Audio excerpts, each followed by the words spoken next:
70s and early 80s, I had a restaurant in New York City, a place called Spring Street in Soho.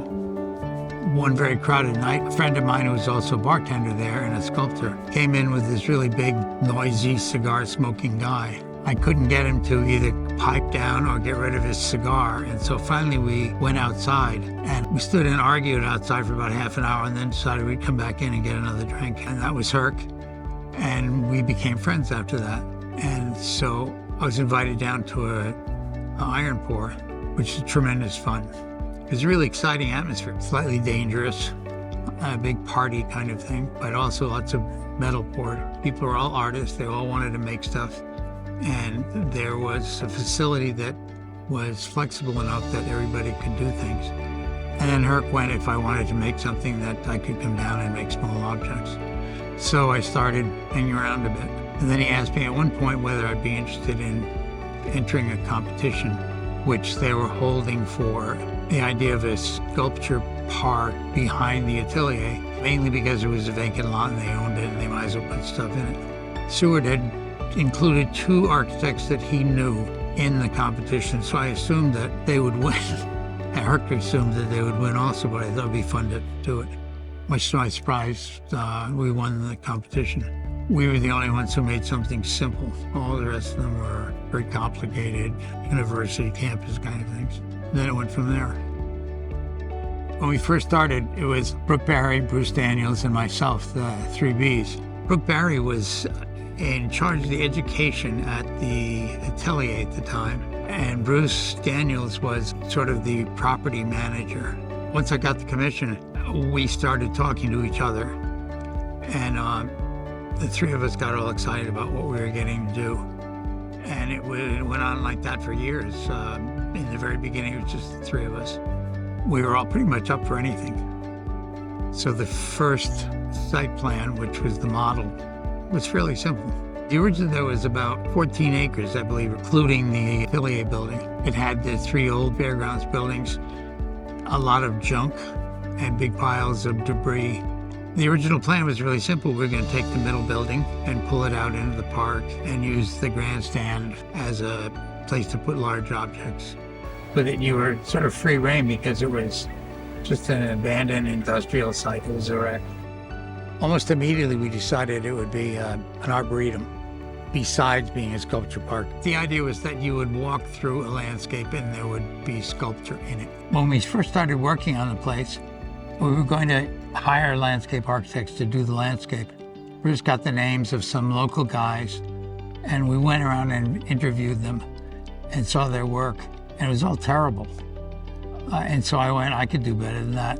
So I went to the Bronx Botanical Garden and took a bunch of courses. I felt I knew enough about design, so that wasn't necessary. Bruce and I spent a lot of time looking for material.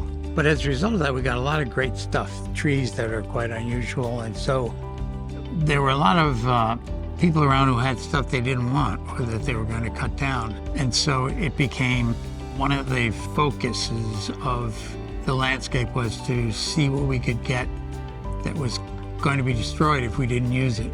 And it started this idea about recycling landscape.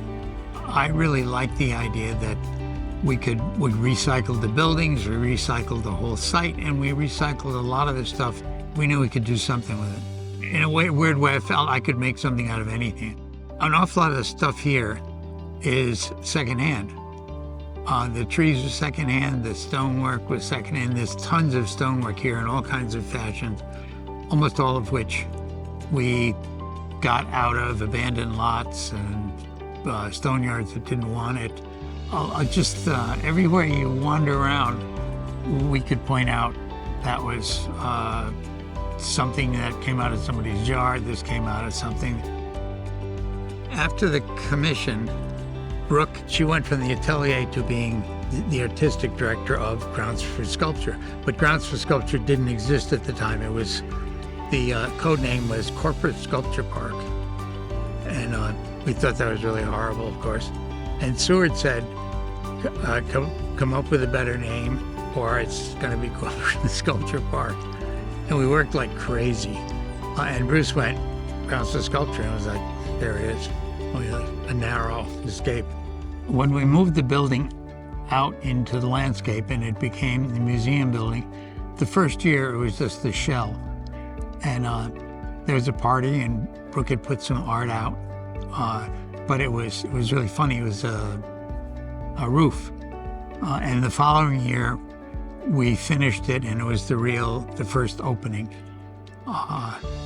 And that formalized things. That was the start then. It wasn't all ours. There were complete strangers would come in, would be allowed into the place. It got bigger and bigger, but it was incremental, and so it wasn't like bang, things are different. So there was always a sensibility that carried through. It's now 42 acres and tons of people. It's getting to be more and more of a real event center. There's stuff going on in it. It's not just sculpture and landscape, it's a art center.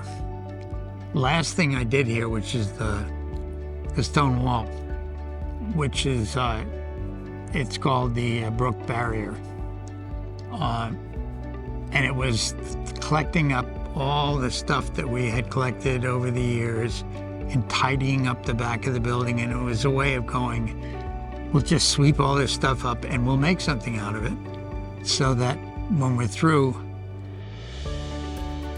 that'll be it. We will have completed something. And the park will go on and there's more stuff to be done here, but it was very nice to finish off and to make something out of it. You know, it's important to me and very personal, and it's a lot of things to a lot of people, and that I think was one of the intentions that we managed to provide was just opportunities. You can come here for a lot of reasons, or you can come here for no reason at all. It's a nice place to hang out. It's not a sculpture park. It's a lot of things, and that was more than I even thought it was going to be. We made the place, and it wouldn't have come out if it wasn't all three people. And it was a huge fun. It was the most fun I'd ever had on a project, was the early days of this thing. I think I got away with it. I came into this site when it was easy to do, and there weren't many rules, and we got away with it. We managed to do something almost on the sly. I feel it was like, if people had been paying attention, they wouldn't have let us do this place. I feel immensely proud of the place. I'm a braggart. I didn't see this as a life work, but in fact, in funny fashion, I grew old here. I was a young person when I started. It was a fabulous opportunity for me. Made my life. It's the biggest thing I ever did, the longest lasting, and the most, by far, it's a wonderful object. I'm really proud of it.